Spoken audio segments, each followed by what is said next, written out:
Hi everyone, welcome back to the channel. Today I wanted to do a video of my Wes Craven Blu-ray and DVD collection. I was really saddened by Wes's death last week at the age of 76. He was absolutely my #1 favourite horror director. He's the reason I got into the genre as a 12-year-old. I'm 48 now, and I've pretty much bought everything he's done, either produced or directed in those years and before. There's not many directors that can say categorically that they reinvented the genre over 3 separate decades, but he undoubtedly did. But as well as the well-known films, there are some other less well-known films that are certainly worth checking out. He did some flawless films. He did some flawed films, but they were always interesting. And there's a whole body of work there to be discovered, even for the sort of casual horror fan. So let's just go through my collection. I'll point out some ones that you might want to check out. But rest in peace, Wes. You'll certainly never be forgotten in my cinema room. Cheers.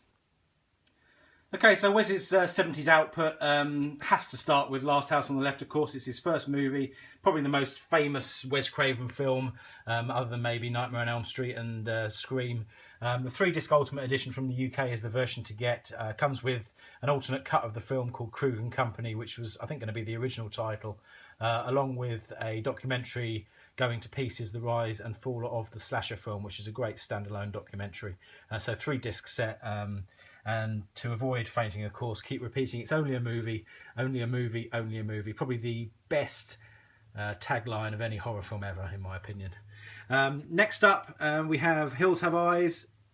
I've got this on 2 formats, Blu-ray, which Michael Berryman signed to me at a convention last year, along with the Anchor Bay release, which is an excellent release from, I don't know, 10 years ago or so, I guess. Classic film, remake's decent too, but we'll come on to that later. Certainly worth a pick-up. And finally, for the 70s, we've got Summer of Fear by Wes, starring Linda Blair. It's a occultish movie, not great, not bad, but not great. Hasn't worn particularly well. And this Artisan DVD, I think, is the only version of it that's been released on DVD anyway. So of the 70s output, I would recommend Last House on the Left and Hills Have Eyes for sure. Okay, so moving on to the 80s, we've got Deadly Blessing with Sharon Stone and Michael Berryman. This is a great Shout Factory release. Nice transfer, loads of extras. Definitely worth a pick up, that one. And Wes followed it up with a TV movie called Invitation to Hell. I think this Artisan DVD is actually the only way you can get this movie nowadays. And then, of course, his next project was the writer-director of Nightmare on Elm Street. He then also screenwrote Dream Warriors, the 3rd one, and wrote and directed the new Nightmare, the final Freddy Krueger movie, well, final one in this box set in any case. I've actually watched all 7 of these Nightmare films since Wes's death, and I have to say they're so damn entertaining. But you know that anyway, I'm not going to ramble on about them, but what a fantastic film to be associated with, and probably one of the all-time horror greats, Nightmare on Elm Street. Now, one thing I have also done is watched this documentary of the series, which is 4 hours long. I think it's available in the US. This is the German Blu-ray, which comes with a nice slipcover. And it is a really great documentary. It covers all the films, the TV series, everything about Freddy. 4 hours long, every film covered. You have, I would say, probably 90% of the main actors from all of the films contribute to this. Obviously, people like Johnny Depp don't, but and actually, a couple of them. It's very interesting having watched the films to then see what they look like now. And on a couple of occasions, it's probably scarier than anything you'll see in the whole of the Freddy franchise. Full stop. After Nightmare on Elm Street, now this film has been so badly treated on on DVD. I resorted to buying a VHS copy because it's the best transfer I could find. It's a TV movie about a guy who's frozen, who then comes back to life. I remember watching this. Obviously, I was a big fan of Wes following the Nightmare on Elm Street, and watched this and absolutely loved it. It's one of my favourite movies of Wes's, even though it's fairly low budget, obviously made for TV, but if you could pick up a decent copy of it, I'd say definitely watch it. Wes then followed up, I think, for the cash. He's admitted Hills of Eyes Part 2, Michael Berryman's back. I actually still thought this was fairly decent, and again, this is the American Blu-ray, which also is fairly decent. And then next up, Deadly Friend, about this robot. Again, I enjoyed this as well. It's again very 80s, this movie, and this is the Warner Brothers Twisted Terror Collection DVD. Again, quite difficult to get hold of this one, apart from on this format. I think in the UK, I'm not even sure if it's released in the UK. And next for the 80s, I've never really particularly liked this movie, and everyone, you know, when people are running down the top 10 Wes Craven films, it's always in there. Serpent and the Rainbow, which is about sort of a black magic storyline. I've never really got into it, but I think maybe I'll have to reappraise it now that he's gone, and maybe when I finish with all the nightmare stuff, I'll take a look. And finally, for the 80s, this was always intended to be Freddy Part 2, Horace Pinker. The Shocker. I've only got it on DVD, but of course it comes out, I think it's this week, on Blu-ray in the States, and I've got that on order. I absolutely love this film. I can't wait for the Scream Factory version to hit my letterbox, and I would certainly recommend that from Wes's 80s output. So for me, out of all of these, obviously Nightmare on Elm Street I would 100% recommend, Chiller I would recommend, and I would definitely recommend Shocker. Okay, moving on to the 90s, The People Under the Stairs, which is this Arrow Blu-ray video release. One of Wes Craven's best films, without a doubt. I think before his death, he was planning on a TV series, a spin-off TV series. But this is, without doubt, a must-own. And following People Under the Stairs, he didn't direct this, but he was directed by John Carpenter in a segment of Body Bags, which was I think it was a pilot for a TV series, and there are sort of 3 stories on it, and Wes Craven is in. He plays like a guy that goes to a garage to buy some stuff, and all sorts of things happen. And he's actually a decent actor in it, and I think it's a really enjoyable. I mean, I look at it on it as a film rather than a TV movie, but Body Bag's definitely worth picking up. Although Wes is only an actor in this as opposed to director or writer. And then once he finished with Body Bags, of course, we then get to the fabulous Scream series. Now, I think the Scream series, for me, is the best horror franchise ever. I think Scream is probably my favourite. If I had to pick one horror film to watch, I think Scream would probably be it. I loved all the postmodern horror movies that came out as a result of it. I thought he was an absolute genius with this movie. I don't think there's a frame in it wasted. Well, I mean, everything that's been said about Scream has been said, but I like all 4 movies, but the first one is absolutely flawless.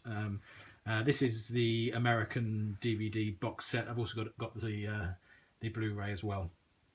And just on that segment, this version is from Japan and is actually the director's cut, so it has all of the deleted scenes in it. There's extra stabbing at the end, and Drew Barrymore's boyfriend, you see his guts fall on the floor, etc. Why they don't release that on Blu-ray or DVD in this sort of age of unrated versions and what have you, I really have no idea. But if you can pick it up, again, it's quite difficult to find now, but it's a decent release. And then we move on to, after the sort of Scream series, or sort of during the Scream series, Wes was doing some Wes Craven Presents movies, some of which were good, some of which weren't. This was a decent one. Wishmaster, I think there were 4 of these in the end. Yeah, he just produced that, but definitely worth a watch, the Wishmaster. The second one's decent as well, and then I think it goes downhill for the final 2. He also did Don't Look Down. I quite enjoyed that. I can't really remember the storyline, if I'm honest, but I remember it being a decent enough film. Again, this is an artisan DVD. And then he did presented a remake of Carnival of Souls, and again, I actually thought this was pretty good. I don't think it got great reviews at the time, but if you can pick it up cheap, it's certainly worth a watch. And then finally, for the 90s, I think he was desperate to get out of the horror genre at this point, and Miramax gave him a movie with Meryl Streep, Music of the Heart, which he directed, and it's just a real feel-good film, and you can't help but shed a tear. It's one of those sort of, you know what's going to happen. Yeah, she's a teacher at a music college, and they're all desperate to reach the top of their chosen field, and it's just really a really nice feel-good film. And the one time that he sort of broke out completely of the horror genre. So from the 90s output, I would recommend Music of the Heart. I think it's decent. I would recommend Carnival of Souls if you can pick it up cheap. I'd obviously recommend the Scream series, certainly the unrated version of the first one. And of course, People Under the Stairs as well is an excellent watch. And then we move on to the turn of the millennium, and Wes Craven presents again Dracula 2000. I really like the first one of these. I think it's a decent modern take on the Dracula story. And then he followed it up with Dracula 2 and Dracula 3 Legacy. All three of them worth a watch. I quite enjoyed them. I don't think they're supposed to be anything too major in terms of box office or anything. In fact, if I remember, I can't remember whether they were direct to DVD or not, but anyway, worth a pick up. And then finally, for now, with the Wes Craven Presents, which I thought was probably one of his best Presents films, certainly worth a pick up again. And then he followed it up with Cursed. Now, I think this film was cursed in title and cursed in production. If you read, it was a Kevin Williamson, Wes Craven collaboration again. A lot of interference from the studio. Again, I think it's decent. It's like Scream with werewolves, really. Great cast. And if you are going to get this, for God's sake, get the unrated version. You can't get that on Blu-ray. You can only get it on DVD, and you can only get it from the States, as far as I'm aware. And then we went back to the Wes Craven Presents, or he's a producer for Feast. I didn't particularly like this film, to be honest. I know there's been a few of them. This is, I don't know, I bought this from Far East somewhere. I think it's a Japanese or Chinese or something. But yeah, it's very gory, but not a huge amount of entertainment, I didn't think. Which I can't say for the next movie, which is Red Eye. I think this is, I mean, it's more of a thriller than a horror, but I think it's a fabulous Wes Craven film. Cillian Murphy is brilliant in it. He befriends this girl at an airport, and he's obviously has more intentions rather than just to chat her up. I won't give away any storyline, but if you wanted to see a modern Wes Craven film, and this was mid-2000s, I think, I'd pick Red Eye for sure. And then we get Pulse.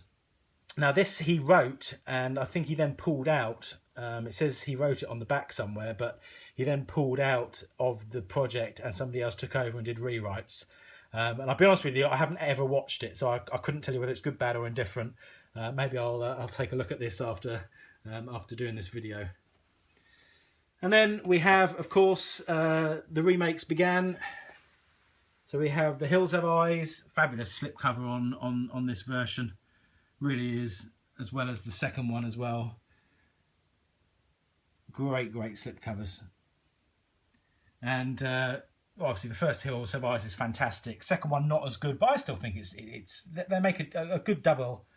These films, if you want to turn your brain off for 3 hours on a Sunday afternoon or something. I've also got them on double Blu-ray from the UK as well. And then in terms of remakes, we then had Last House on the Left. Now, I think this is probably my favourite remake of all of them that have happened. I know that's not saying a great deal, but I think it's a really good remake. Again, brutal with the rape scene and what have you. It's quite... I mean, they've brought it up into... I mean, the original one that I started the video with is very much of its time, and this brings it right up to date. If you haven't seen it, definitely see it. And then Wes's penultimate film, My Soul to Take, which I was a little bored with it. It has great Wes Craven moments in it. I know there's a bit where the killer chases a guy on a bridge, which I thought was signature Wes Craven at the time. But it's not as good as I'm not sure what happened with the studio or whatever. But I know it was released in 3D. But it's probably worth a watch. And again, I might revisit this, but not one of Wes's best ones. And it's a shame towards the end that this maybe what the modern audience might remember him for. But then, of course, the very final film, Scream 4, I thought it was great. I loved it. I thought, I'm really sad we're not going to get a 5. but a wonderful film, again bringing all the cast back, and I suppose a fitting end to the Scream franchise. So in terms of the 2000s output, I think Dracula 2000's decent. Cursed I would watch. Red Eye I would definitely watch. That would probably be my pick of all of them. Both Hills Have Eyes I would watch, particularly the first one. And Last House on the Left is without doubt the best remake. And if you've seen the first 3 Screams, I would definitely check out Scream 4. It's up there with all of them, to be honest with you. So that is my Wes Craven collection. Really sad he's gone, but hopefully you've seen 1 or 2 that maybe you've not watched, and you can look out. Until next time, take care.